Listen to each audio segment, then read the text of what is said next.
Bismillah, alhamdulillah, wassalatu wassalamu ala rasulillah, wa ala alihi wa sahbihi wa man walah. Assalamu alaikum wa rahmatullahi wa barakatuh. Bienvenue dans cette intervention dans laquelle nous allons parler de Maryam alayhi salam et de Isa alayhi salam. C'est un sujet très important. Je me rappelle qu'il n'y a pas longtemps, j'ai vu une petite vidéo faite par France Info, le moment détox, dans lequel le journaliste fait ce qu'on appelle un micro-trottoir et il pose la question à plusieurs personnes par rapport à Jésus. Dans quel livre Jésus est cité? La plupart, tous disent c'est dans la Bible, et il leur dit est-ce que vous pensez que Jésus est cité dans le Coran? Tout le monde, la majorité, presque tous disent non. Pour eux, non, Jésus, c'est la Bible, etc. Est-ce que vous pensez que Jésus est un prophète musulman? La plupart, non, etc. Et donc, c'est très important de parler justement de Isa dans l'islam, Isa alayhi salam dans le Coran, pour voir que les musulmans croient également en Isa alayhi salam et que Isa alayhi salam et sa mère ont une place importante dans l'islam et dans le Coran. Et donc, c'est pour ça que nous allons parler donc de Maryam et Isa, alayhim as-salam, dans le Coran, pour connaître la conception et la place des deux dans le Coran. Alors, nous allons commencer tout d'abord, on va essayer de faire ça en deux grandes parties. La première partie, donc, c'est Maryam dans le Coran, Marie dans le Coran, et une deuxième partie sera consacrée à Isa, alayhi salam, dans le Coran. Sachant que Maryam, alayhi salam, a été évoquée, a été mentionnée dans le Coran 34 fois. Et d'ailleurs, c'est la seule femme qui a été nommée par son nom dans le Coran. Il n'y a pas une autre femme qui a été nommée par son nom à part Maryam, alayhi salam. Alors, l'histoire de Maryam, alayhi salam, commence par tout d'abord son père Imran, d'où la sourate Al-Imran, donc la famille de Imran. Alors, certainement, Imran, c'était quelqu'un de très important chez les Banu Israël, les Israélites. Son épouse, jusqu'à là, était stérile, donc elle n'avait pas eu d'enfant, et elle se retourne vers Allah Azza wa Jalla, et elle invoque Allah Azza wa Jalla pour qu'il lui donne un enfant. Et là, elle fait un vœu, un nadhr, que si Allah Azza wa Jalla lui donne un enfant, elle va le consacrer pour servir le temple, la mosquée sacrée de Jérusalem. Et donc, effectivement, Allah Azza wa Jalla exauce son vœu, donc cette invocation, et elle est enceinte, et elle va accoucher d'une fille. Sauf que, habituellement, les filles ne servent pas le temple. Le service du temple est réservé aux garçons. Donc, c'est des jeunes qu'on met au service du temple et ils vont grandir donc, dans le temple et ils servent le temple, la mosquée sainte de Jérusalem. Mais malgré ça, la mère de Maryam, alayhi salam, donc, accepte ce qu'elle a eu. Elle remercie Allah Azza wa Jalla et c'est elle qui va donner le nom à cette petite fille. Donc, elle va lui donner le nom de Maryam, Marie, et elle va invoquer Allah Azza wa Jalla, elle va implorer Allah Azza wa Jalla pour qu'il la préserve, qu'il préserve sa pureté, qu'il la préserve donc des tentations de shaitan.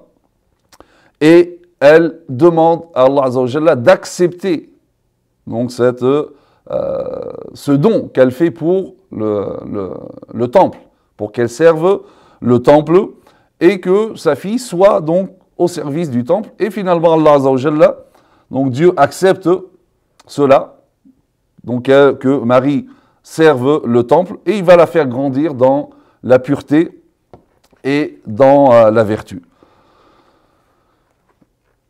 Également, Imran, de toute évidence, il est mort alors que Maryam était en bas âge et elle avait besoin d'être prise en charge. Étant donné l'importance de Imran, lorsque la mère de Maryam présente Maryam aux gardiens du temple, ils se disputent qui va avoir l'honneur de se charger de Maryam alayhi salam, d'avoir donc Maryam à sa charge, sous sa responsabilité. Il y avait à cette époque-là un prophète qui s'appelait Zacharia. Zacharie. C'était un prophète, mais lui aussi donc voulait avoir ce privilège d'avoir donc Maryam à sa charge et sous sa responsabilité. Et donc, pour se départager, ils vont faire un tirage au sort. Ils font un tirage au sort, ils vont jeter leur kalam, l'aqlam, le qalam, avec lequel donc ils écrivaient les textes de leurs livres sacrés. Donc chacun était connu avec son kalam. Et donc, ils ont fait un tirage au sort avec les kalams. Et Allah Azza wa Jalla a voulu, bien sûr, que ce soit Zacharia qui se charge de la garde de Maryam alayhi salam. Et donc, Zacharia, c'est lui donc qui a à sa charge Maryam. Il va lui construire un mihrab, un petit sanctuaire collé au temple. Et donc, Maryam va grandir dedans, elle va adorer Allah Azza wa Jalla. Et à chaque fois que Zacharia rentrait la voir, et seul Zacharia rentrait la voir, il trouvait auprès d'elle de la nourriture inhabituelle, que les gens n'avaient pas à cette époque de l'année. De la nourriture, des fruits que les gens n'avaient pas à cette époque de l'année. Et donc Zacharia lui dit, d'où as-tu cela? Et elle disait, donc ça provient d'Allah Azza wa Jalla, Allah étend sa grâce à qui il veut.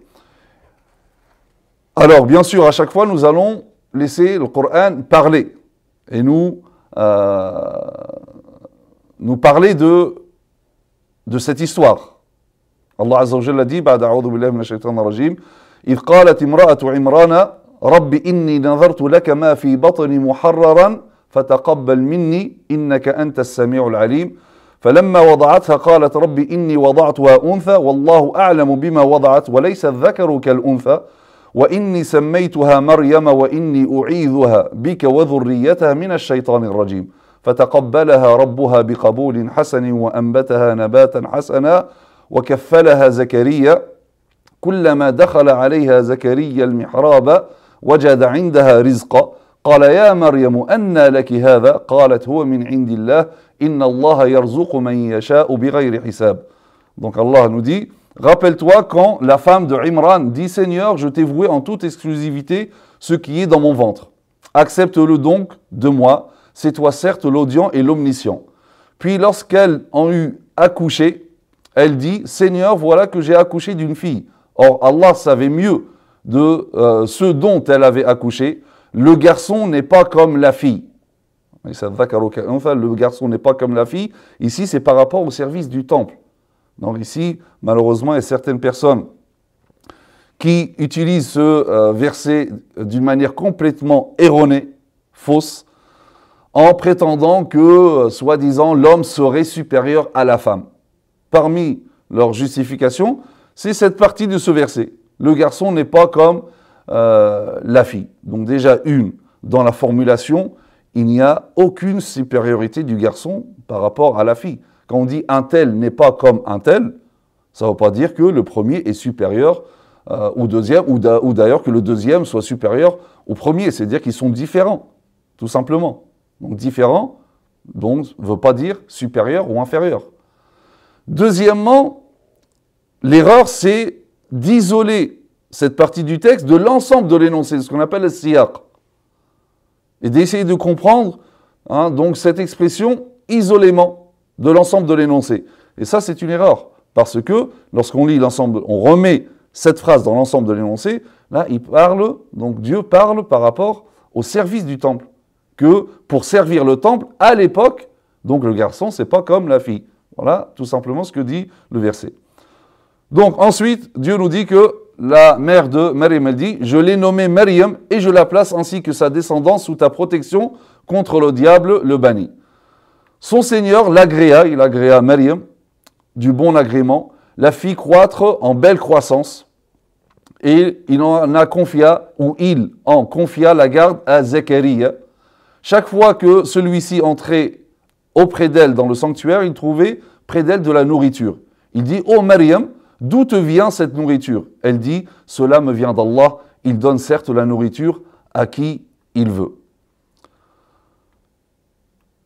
Ici, on va revenir à ce que je vais dire, mais il est bon de remarquer qu'à chaque fois que Dieu nous parle de Maryam, il met en avant toujours sa pureté, sa vertu. Regardez, donc, il le redit ici. وَأَنْبَتَهَا نَبَاتًا حَسَنًا. Donc, il la fit croître en belle croissance, c'est-à-dire dans la vertu. Et on va voir qu'à chaque fois, Dieu met en avant cela. On va voir pourquoi après. Dieu nous indique également, ou nous mentionne dans le Coran, ce tirage au sort qu'il y a eu entre les gardiens du temple. Il dit ذَلِكَ مِنْ أَنْبَاءِ الْغَيْبِ نُوحِيهِ إِلَيْكَ وَمَا كُنْتَ لَدَيْهِمْ إِذْ يُلْقُونَ أَقْلَامَهُمْ أَيُّهُمْ يَكْفُلُ مَرْيَمَ وَمَا كُنْتَ لَدَيْهِمْ إِذْ يَخْتَصِمُونَ. Donc, Dieu dit, ce sont là des nouvelles de Al-Ghaib, de l'inconnaissable. Parce que le Prophète sallam n'a pas assisté à cela, bien sûr, que nous te révélons, car tu n'étais pas là lorsqu'ils jetaient leur calame pour décider qui se chargerait de Maryam, Marie. Tu n'étais pas là non plus lorsqu'ils se disputaient. Alors par rapport à ce tirage au sort, on peut lire un récit dans le livre, les récits ou les histoires des prophètes d'Ibn Kathir. Le récit dit que donc les gardiens du temple, avec Zacharia, alayhi salam, donc ils ont jeté leur calame dans un ruisseau, dans une rivière. Tous les calames ont été dans la direction de bien avec le courant de la rivière, à l'exception du calame de Zacharia qui a pris la direction inverse. Et donc c'est comme ça que Zacharia a gagné donc le tirage au sort. Ce récit, en réalité, n'est pas authentique, d'accord? Il n'a pas été établi d'une manière authentique, et d'ailleurs même Ibn Kathir le cite sans source, d'accord? Donc on ne peut pas dire que ça s'est passé réellement comme ça, Wallahu a'lam. Ce qui est sûr, c'est qu'il y a eu un tirage au sort, donc, et qui ont jeté leur calame. Dans quoi? Comment? Allahu a'lam. L'essentiel, c'est qu'il y a eu tirage au sort et que c'est que Allah Azza wa Jalla, bien sûr, a voulu que ce soit Zacharia qui gagne ce tirage au sort et donc qui se charge lui-même de Maryam alayhi salam. Et donc, effectivement, Zacharia, comme j'ai dit, donc, il a pris en charge Maryam, il l'a éduquée dans la vertu, dans l'obéissance à Allah Azza wa Jalla. Il lui a appris l'adoration, comment adorer Dieu d'une manière saine. Et donc, Maryam a grandi dans cette vertu, dans cette pureté, dans l'adoration de Dieu, si bien que à cette époque-là, il n'y avait aucune femme qui pouvait rivaliser avec Maryam, alayhi salam, dans la pureté, dans l'adoration et dans l'obéissance à Dieu. Et cela a fait en sorte qu'Allah Azza wa Jalla envoie des anges à Maryam pour justement lui annoncer sa pureté et que Allah Azza wa Jalla l'a élue parmi et l'a préférée parmi les autres femmes. Dieu nous dit cela dans le Coran. وَإِذْ قَالَتِ الْمَلَائِكَةُ يَا مَرْيَمُ إِنَّ اللَّهَ اصْطَفَاكِ وَطَهَّرَكِ وَاصْطَفَاكِ عَلَى نِسَاءِ الْعَالَمِينَ يَا مَرْيَمُ قُنُوتِي لِرَبِّكِ وَاسْجُدِي وَارْكَعِي مَعَ الرَّاكِعِينَ. Rappelle-toi quand les anges dirent: Ô Maryam, certes Allah t'a élu et purifié et t'a élu au-dessus des femmes des mondes. Ya Maryam, ô Marie, Maryam, obéis à ton Seigneur, prosterne-toi et incline-toi avec ceux qui s'inclinent. Regardez là encore, lorsque Dieu parle de Maryam, il met toujours en avant sa pureté. Il dit: Ô Maryam, certes Allah t'a élu et purifié et t'a élu au-dessus des femmes des mondes. Alors ici, les exégètes, al-mufassiroun, ils ont divergé par rapport à cette expression. Donc, وَاصْطَفَاكِ عَلَى نِسَاءِ الْعَالَمِينَ, c'est-à-dire, il t'a élu au-dessus des femmes des mondes. Certains ont dit, probablement, ça veut dire élu au-dessus des femmes de l'époque, pas forcément, c'est-à-dire de toutes les femmes avant et après Maryam alayhi salam. Et pour défendre leur avis, ils disent que ceci ressemble à ce que Dieu a dit à Moussa alayhi salam lorsqu'il lui dit « Inni istafaytuka ala nas » je t'ai préféré à tous les hommes. Dans la sourate 7, le verset 144, il lui dit « Je t'ai préféré à tous les hommes ». Or, on sait que Ibrahim alayhi salam est meilleur que Moussa alayhi salam et que Muhammad sallallahu alayhi wa sallam est le meilleur de tous. Donc, lorsque Dieu dit à Moussa alayhi salam « Je t'ai préféré à tous les hommes », c'est-à-dire de ton époque. Et donc, probablement, c'est pareil pour Maryam alayhi salam, c'est-à-dire Dieu l'a élu au-dessus de toutes les femmes de l'époque de Maryam alayhi salam. Mais d'autres disent, non, rien n'empêche aussi de penser que Maryam soit donc l'élu au-dessus de toutes les femmes du monde ou des mondes, c'est-à-dire la meilleure des femmes. Donc par rapport à toutes les femmes avant et après Maryam alayhi salam. Donc voilà les deux approches de ce verset. Donc les anges lui apportent cette nouvelle, mais lui apportent une autre nouvelle, qu'elle va avoir un enfant qui sera né d'une manière miraculeuse, inhabituelle, juste avec l'expression « kun », soit. Et cet enfant sera. Et que cet enfant s'appellera Al-Masih, Isa ibn Maryam, donc c'est Allah Azza wa Jalla qui l'a appelé ainsi, et que Dieu va donc le créer, il va lui donner une très grande importance, une grande place, ici-bas et dans l'au-delà, et il sera parmi les rapprochés de Dieu. Et parmi ces caractéristiques, également, et les particularités de Isa alayhi salam, c'est qu'il parlera aux gens alors qu'il est encore bébé dans son berceau. Il va leur parler, il va parler aux gens comme si ou comme il parlera lorsqu'il sera adulte, c'est-à-dire d'une manière distincte. Donc ce n'est pas des petites paroles de bébé ou gazouillement, ou non, c'est parler d'une manière claire et distincte. Et Dieu fera de lui quelqu'un donc de vertueux. Bien sûr, ici, Maryam s'étonne. Comment elle va avoir un enfant alors qu'elle ne s'est jamais mariée et aucun homme ne l'a touchée. Et là, donc, c'est les anges qui vont lui dire, donc, ainsi soit-il, et Jésus, il va naître de cette façon-là, car c'est ce que Allah Azza wa Jalla a décrété. Et lorsque Dieu veut créer quelque chose, sa création se fait entre deux lettres, kun, soit. Et la chose est.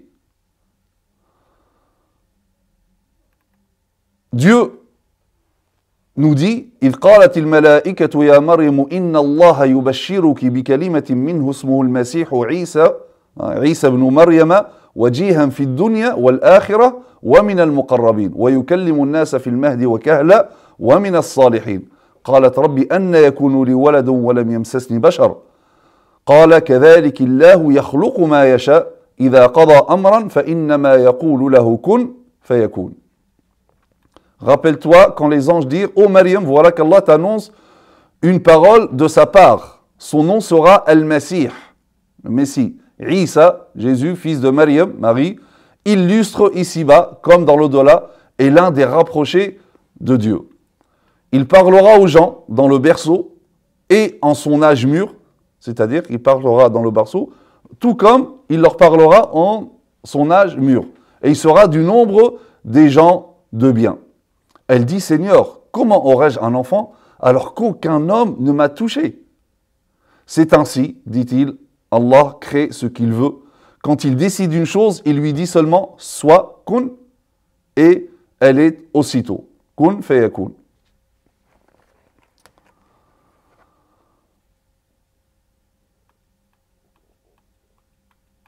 Donc, comme je vous ai dit tout à l'heure, c'est que Dieu, à chaque fois dans le Coran, il insiste pour mettre en évidence toujours la pureté de Maryam alayhi salam, pour exclure toute accusation qui porterait atteinte à sa dignité et à son honneur. Donc, à chaque fois, le Coran, lorsqu'il parle de Maryam, il nous rappelle que cette femme, depuis sa jeunesse, elle a grandi dans l'obéissance, dans la vertu, dans la pureté, dans la chasteté. D'accord ? Donc, cela met Maryam à l'abri de tout soupçon, de toute accusation par rapport à son honneur, notamment qu'elle va enfanter d'une manière complètement inhabituelle.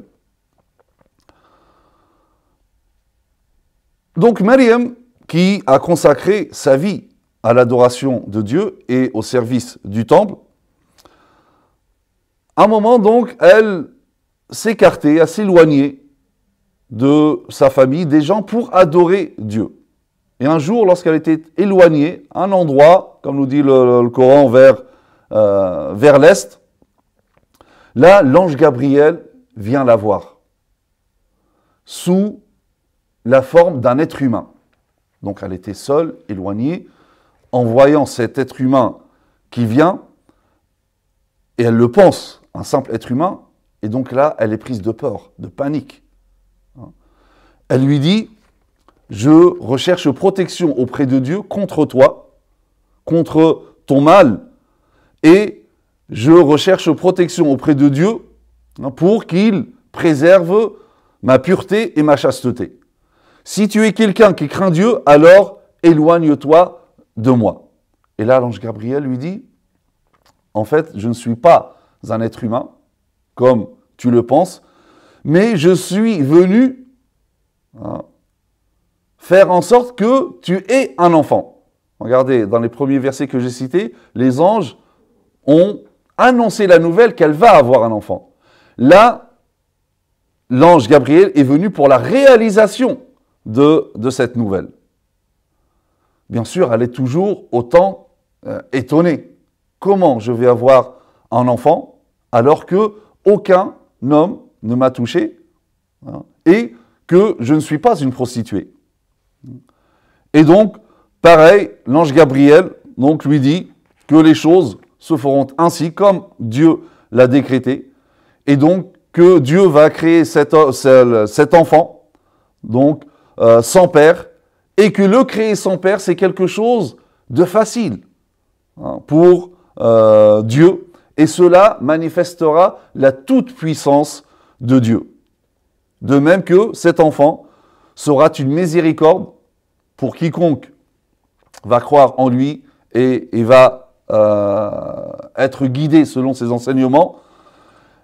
Et donc Dieu va créer cet enfant. Et Dieu donc nous dit dans le Coran, وَاذْكُرْ فِي الْكِتَابِ مَرْيَمَ إِذِ انْتَبَذَتْ مِنْ أَهْلِهَا مَكَانًا شَرْقِيًّا فَاتَّخَذَتْ مِنْ دُونِهِمْ حِجَابًا فَأَرْسَلْنَا إِلَيْهَا روحنا فَتَمَثَّلَ لَهَا بَشَرًا سَوِيًّا قالت إني أعوذ بالرحمن منك إن كنت تقيا قالت إنما أنا رسول ربك لأهب لك غلاما زكيا قالت أن يكون لي غلام ولم يمسسني بشر ولم أك بغيا قال كذلك قال ربك هو علي هين ولنجعله آية للناس ورحمة منا وكان أمرا مقضيا. Mentionne dans le livre donc le Coran, Maryam, quand elle se retira de sa famille en un lieu vers l'Orient, vers l'Est, donc elle s'est isolée pour adorer Dieu. Elle mit entre elle et eux un voile, une distance, ils ne la voyaient pas. Nous lui envoyâmes notre esprit, l'esprit ici c'est l'ange Gabriel, qui se présenta à elle sous la forme d'un homme parfait. Elle dit, je me réfugie contre toi auprès du tout miséricordieux, si tu es pieux, ne m'approche point. Il dit, je suis en fait un messager de ton Seigneur pour te faire don d'un fils pur. Elle dit, comment aurais-je un fils quand aucun homme ne m'a touché et que je ne suis pas une prostituée? Il dit, ainsi sera-t-il. Cela m'est facile, a dit ton Seigneur, et nous ferons de lui un signe pour les gens, un signe de la toute-puissance de Dieu. Et une miséricorde de notre part, c'est une affaire déjà décidée. Regardez, il dit, cela m'est facile.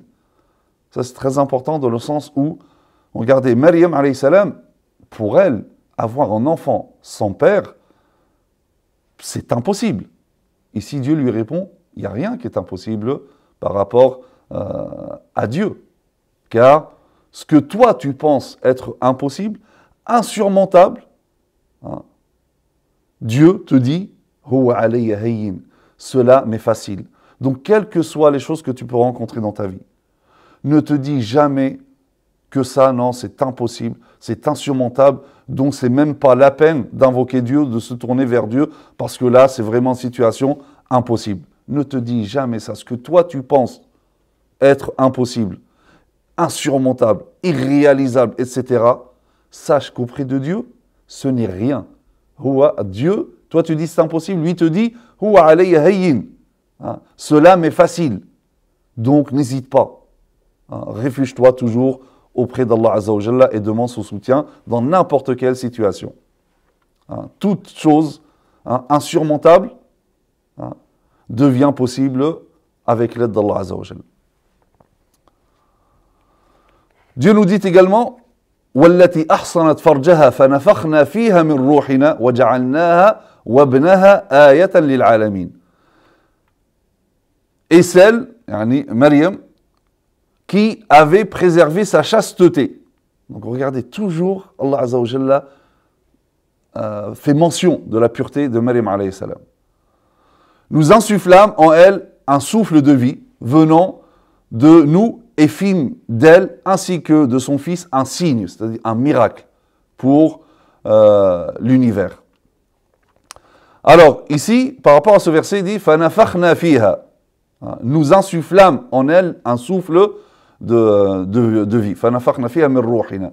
Ici, les savants, ils ont divergé, ou plutôt ils ont dit qu'il y a deux possibilités de comprendre cette partie. Nous insufflâmes en elle un souffle de vie. Qui a insufflé? Est-ce que An-Nafikh, celui qui a insufflé l'âme, donc ce souffle de vie, c'est Dieu? Donc certains ont dit c'est Dieu. Pourquoi ils ont dit c'est Dieu? Parce que dans l'autre verset que nous allons voir après, Dieu a comparé Isa, ou la création de Isa, à la création d'Adam, de Adam, alayhi salam. Or, lorsque Dieu parle de la création d'Adam, il dit وَنَفَخْتُ فِيهِ مِنْ رُوحِي. Et j'ai insufflé en lui un souffle de vie, de mon souffle de vie. Donc c'est celui qui a insufflé, c'est Dieu, comme il a insufflé dans Adam alayhi salam. D'autres disent An-Nafikh huwa Jibril. D'autres disent celui qui a insufflé. Donc l'âme ou le souffle de vie dans Maryam, c'est Jibril alayhi salam. Et ceux qui disent ça, donc, divergent donc, sur le comment, la manière. Donc certains disent c'est dans le col, donc le col du vêtement comme ça, et il a insufflé à l'intérieur. D'autres disent c'est dans la bouche. Donc voilà les deux approches possibles par rapport à ce verset. Donc, ce verset qui parle de la naissance miraculeuse du Coran nous rappelle quelque chose de très important. C'est que bien sûr, nous, dans l'univers, nous voyons que toute chose, ou toutes les choses sont liées par la loi de causalité. S'il y a un effet, il y a une cause. Donc la loi de cause à effet. Et donc nous, à force de voir ce lien répétitif entre les choses, on finit par penser qu'effectivement, donc, chaque effet dépend d'une cause. Alors qu'en réalité, c'est pas comme ça que ça se passe. Dieu a voulu que, par exemple, la pluie tombe, il y a l'herbe qui sort. Est-ce que c'est l'eau qui a fait pousser l'herbe? Non, c'est Dieu. Dieu, c'est lui qui a créé les causes et les effets. Donc Dieu n'a besoin de rien pour créer. Dieu n'a pas besoin de cause pour créer. Dieu n'a pas besoin d'eau pour créer la végétation. Sauf que si Dieu procédait de cette manière, c'est que l'être humain, il va voir, là, il y a de l'herbe qui sort sans aucune raison. Il y a de la pluie, il n'y a pas de nuages. Là, il va être perturbé et il va voir que l'univers, finalement, il n'y a rien d'ajusté, il n'y a rien d'ordonné dans l'univers. Donc, il ne pourra jamais parvenir au fait qu'il y a un créateur derrière. Donc c'est pour ça que Dieu a mis les choses vraiment, il a créé un lien entre les choses, il placé cet ordre, donc il y a la pluie, ensuite il y a la végétation, pour que il semble chez les gens qu'il y a forcément un lien entre les deux, et donc tout est ajusté, tout est ordonné, et forcément, si tout est ajusté et tout est ordonné, c'est qu'il y a un ordonnateur derrière. C'est le reflet visible d'une pensée invisible. Donc c'est que quelqu'un a pensé tout cela. C'est tout. Mais sinon, Dieu n'a pas besoin de cause. Et justement, il fait en sorte que Isa est né de cette façon-là pour le prouver. C'est-à-dire que, alors nous, c'est vrai que, alors si quelqu'un ne croit pas en Dieu, lui raconter cette histoire ne sert strictement à rien. On s'adresse à quelqu'un qui croit en Dieu. Et celui qui croit en Dieu, il peut tout à fait imaginer. Puisque Dieu, c'est lui qui crée les causes et les effets, et donc Dieu n'a besoin de rien. Rien ne s'impose à Dieu, et Dieu n'a besoin de rien. Et donc là, justement, donc, Dieu nous dit que voilà, Dieu est capable de créer un enfant sans père. Et cela, justement, est un signe, comme Dieu nous dit dans le Coran, un miracle, un signe de la toute-puissance de Dieu. Et justement, cette naissance miraculeuse, inhabituelle, en fait, a suscité deux courants, on peut dire deux courants. Certains, parce qu'ils ont vu que Jésus, Isa alayhi salam, est né sans père, donc ils ont dit que c'est le Fils de Dieu. S'il n'a pas de père, donc le Père, c'est Dieu. D'autres ont utilisé cela pour dénigrer, pour porter atteinte à l'honneur de Maryam, alayhi salam, pour dire que c'est impossible qu'elle puisse venir avec un enfant. Donc si elle est venue avec un enfant, c'est qu'elle a commis l'interdit, le haram. Dieu répond aux deux en disant « Inna mathala Isa inda Allahi ka mathali Adam, khalaqahu min turabin thumma qala lahu kun fayakun, al-haqqu min rabbika fala takun min al-mumtarin » Pour Allah, Isa, nous dit, donc le Coran nous dit, pour Allah, Isa est comme Adam, qu'il créa de poussière, puis il lui dit soit et il fut. La vérité vient de ton Seigneur, ne sois donc pas du nombre des sceptiques. Donc ici, Dieu nous dit que finalement, la naissance de Isa est plus facile que la création d'Adam. Parce que Adam, lui, a été créé sans père ni mère. Alors que Isa, au moins, il a été créé à partir de sa mère. Donc, s'il y a, entre guillemets, l'un des deux qui serait le plus à même à être le Fils de Dieu, ce serait plutôt Adam, alayhi salam. Mais bien sûr, ni l'un ni l'autre est le Fils de Dieu. Et c'est pour ça que Dieu rappelle que ni l'un ni l'autre, et la création de Adam, elle est plus étonnante que la création de Jésus. Et d'autant plus que Jésus a été créé à partir de sa mère, donc de quelque chose de la même nature que lui. Alors que Adam, ni père ni mère, il est créé de quelque chose qui n'est pas de la même nature, de la terre.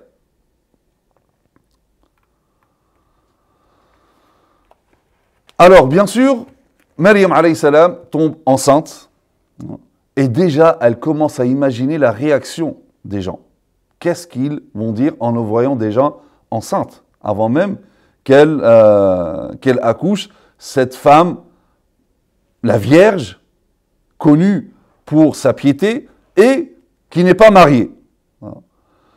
Et donc, ça l'a perturbée et ça l'a poussée vers l'isolement. Elle s'éloignait pour qu'il ne la voie pas enceinte.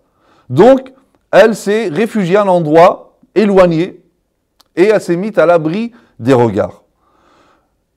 Au moment de l'accouchement, lorsque les contractions, les douleurs de la contraction, des contractions sont arrivées, cela a poussé Maryam à se mettre derrière un palmier, un dattier, pour se cacher, mais aussi pour s'appuyer dessus pour accoucher.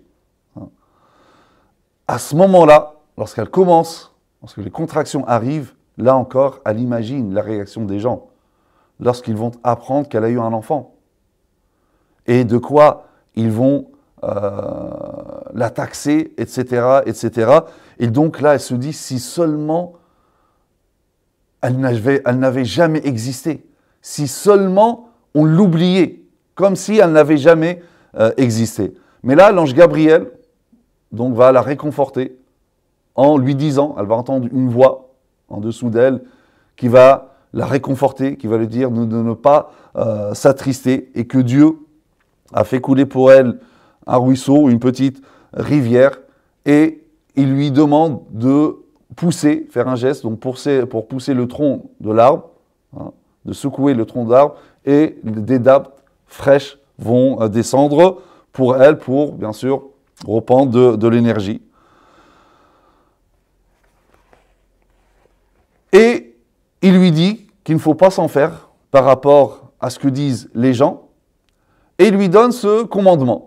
C'est-à-dire, si jamais les gens te parlent, hein, ne réponds pas. Et dis-leur que tu as fait un vœu d'abstinence. Ici, l'abstinence de parler. Tu as fait un vœu et aujourd'hui, tu ne parleras à personne. Dieu nous parle de ceci dans le Coran en nous disant فَحَمَلَتْهُ فَانْتَبَذَتْ بِهِ مَكَانًا قَصِيًّا فَأَجَاءَهَا الْمَخَاضُ إِلَى جِذْعِ النَّخْلَةِ قالت يا ليتني مت قبل هذا وكنت نسيا منسيا فناداها من تحتها ألا تحزني قد جعل ربك تحتك سريا وهزي إليك بجذع النخلة تساقط عليك رطبا جنيا فكلي واشربي وقري عينا فإما ترين من البشر أحدا فقولي إني نذرت للرحمن صوما فلن أكلم اليوم إنسيا. Elle devint donc enceinte de l'enfant et elle se retira avec lui en un lieu éloigné. Puis les douleurs de l'enfantement l'amenèrent au tronc d'un palmier. Et elle dit, malheur à moi, que je fusse morte avant cet instant et que je fusse totalement oubliée. Alors il l'appela, l'ange Gabriel, d'au-dessous d'elle, lui disant, ne t'afflige pas, ne t'attriste pas, ton Seigneur a placé à tes pieds une source. Secoue vers toi le tronc du palmier, il fera tomber sur toi des dattes fraîches et mûres. Mange donc et bois, et que ton œil se réjouisse. Si tu vois quelqu'un d'entre les humains, dis-lui, assurément, j'ai voué un jeûne, une abstinence, ici de nous parler, au tout miséricordieux, je ne parlerai donc aujourd'hui à aucun être humain. Ici, juste une remarque par rapport au verset qui dit à Maryam, donc l'ange Gabriel qui dit, Huzzi ilayki, secoue vers toi le tronc du palmier. Or, on se dit, mais c'est une femme qui vient juste d'accoucher. On connaît la faiblesse, l'état de faiblesse dans lequel se trouve une femme qui vient juste d'accoucher. Comment Dieu lui dit de secouer le palmier, hein, de telle manière que les dattes vont tomber pour qu'elle puisse manger.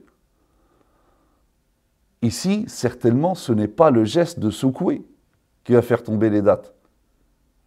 Les dattes, c'est Dieu qui va les faire tomber. Encore une fois, là, c'est la preuve que ce n'est pas les causes qui agissent, c'est Dieu qui agit directement. Mais ici, Dieu voulait nous apprendre une chose très importante. Que veut dire la notion de tawakkul? Le fait de s'en remettre à Dieu. Le fait de s'en remettre en Dieu, comme disent les savants, c'est le fait d'entreprendre ou faire un effort pour entreprendre toutes les causes possibles. Tous les efforts, fais tout ce que tu peux. Ensuite, tu t'en remets à Allah Azza wa Jalla. Le résultat appartient à Dieu. Tu veux faire quelque chose, fais tous les efforts, fais tout ce qui est dans ton possible. Tu veux réussir un examen, tu travailles, tu fais tout ce que tu peux, mais tout ce que tu peux réellement. Ensuite, le résultat, tu réussis ou pas, ça appartient à Allah Azza wa Jalla. C'est pour ça, en réalité, tu ne dois pas t'en faire. Tu n'as pas réussi, c'est qu'Allah Azza wa Jalla, à ce moment-là, il n'a pas voulu. Si vraiment, tu as fait tout ce que tu peux. Donc ici, Dieu nous dit, fais tout ce que tu peux, même si c'est minime, mais fais un effort. Comme pour Maryam, alayhi salam. Fais tout ce que tu peux, même le geste. C'est sûr que ce n'est pas ça qui va faire tomber les dattes. Mais juste, au moins, fais un effort et Allah Azza wa Jalla fait le reste.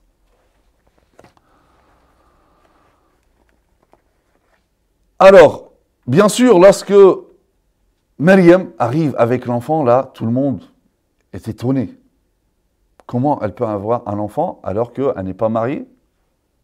Donc là, entre guillemets, la preuve matérielle du haram. Là, il y a eu des rapports illicites. C'est pas possible qu'elle vienne comme ça. Et bien sûr, Maryam se rappelle du commandement de Jibril alayhi salam. Ne parle à personne et dis-leur que tu as promis un jeune Allah Azza wa Jalla et tu ne parleras à personne. Et là, elle leur indique Isa alayhi salam, donc un bébé, un nouveau-né, dans le berceau. Et là, les gens sont encore plus en colère. Ils pensent que Maryam se moque d'eux. Comment on va parler à un enfant dans le berceau?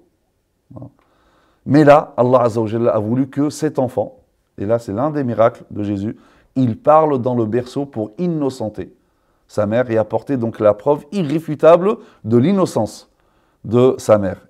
Et donc il dit « Inni Abdullah » je suis le serviteur de Dieu, et Dieu me révélera l'évangile, et il fera de moi un prophète, et il fera de moi quelqu'un de béni, enseignant le bien, et il m'ordonnera d'accomplir la salat et de m'acquitter de la zakat, et il m'ordonne également d'être bon envers ma mère, et il n'a pas fait de moi quelqu'un donc de dur, de tyran, ni quelqu'un de malheureux par la désobéissance, et que le salut soit sur moi le jour de ma naissance, le jour de ma mort et le jour de ma résurrection.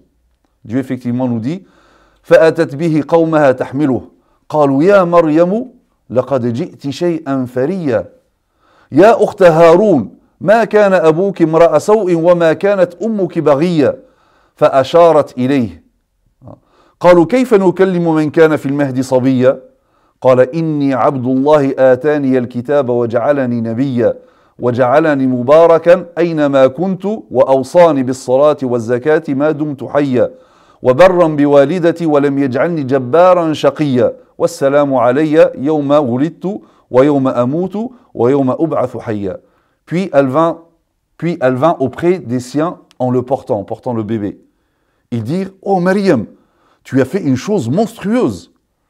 Sœur de Haroun, ton père n'était pas un homme de mal et ta mère n'était pas une prostituée. » Donc il dit « Oh toi, sœur de Haroun, qu'est-ce que tu as fait?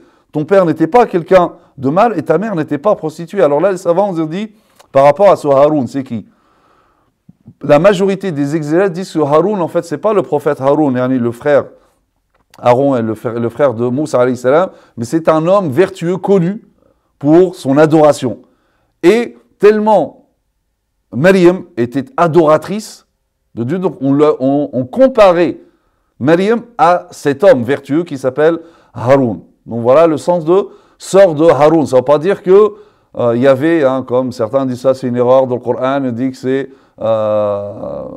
il attribue donc un frère à Maryam, or elle n'a pas de frère. Non, c'est pas ici dans le sens de frère, c'est-à-dire même père, même mère. Non, sœur de Haroun, c'est-à-dire toi, qui est comparé à Haroun dans l'obéissance à Dieu. Ton père n'était pas un homme de mal et ta mère n'était pas une prostituée. Un autre avis dit que, en fait, Maryam serait une descendante de Haroun. Donc il dit sœur de Haroun, c'est-à-dire une descendante de Haroun. Ici, le frère de Moussa alayhi salam. Elle fit alors un signe vers lui. Et ils dirent, comment parlions-nous à un bébé au berceau? Mais le bébé dit, là c'est donc Isa alayhi salam qui parle, d'une manière distincte, je suis vraiment le serviteur d'Allah, il m'a donné le livre et m'a désigné prophète. Où que je sois, il m'a rendu béni et il m'a recommandé tant que je vivrai la prière et la zakat et la bonté envers ma mère, et il ne m'a fait ni violent ni malheureux, et que la paix soit sur moi le jour où je naquis, le jour où je mourrai et le jour où je serai ressuscité vivant.